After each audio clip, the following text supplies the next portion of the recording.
So the word that we got was for determining genetic factors that influence forage quality in alfalfa. And I want to start off saying that it's important to have such a good team that we pulled together. I'm very thankful for it.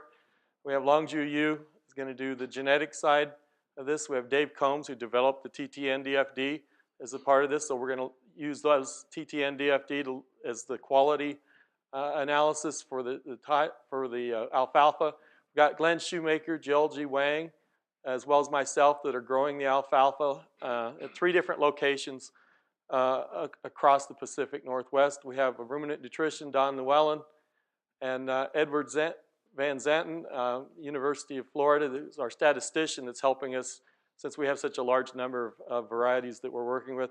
And then Steve Franson's really helping me out there at our Washington location.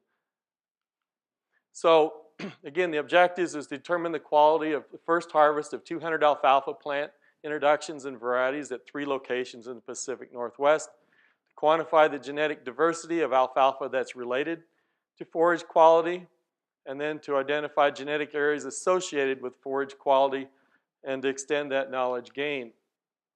So again, we're working with 200 varieties, and we have a couple checks. We're using Alforex 360 as our high check, and then we're using Vernal as our low check.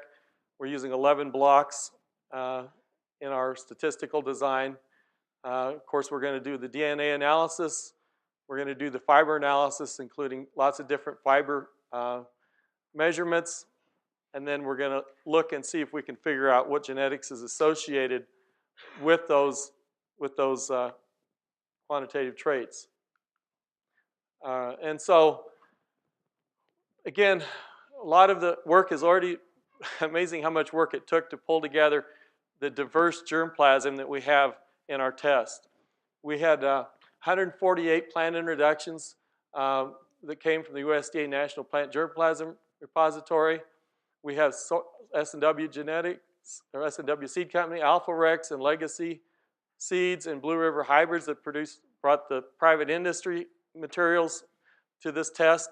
And we have now got them planted at 3 locations in the Pacific Northwest.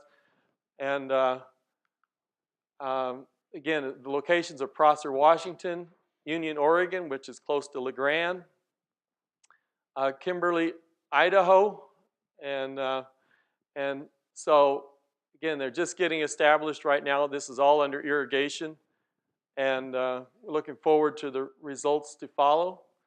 And I think I'm actually a little bit ahead of schedule.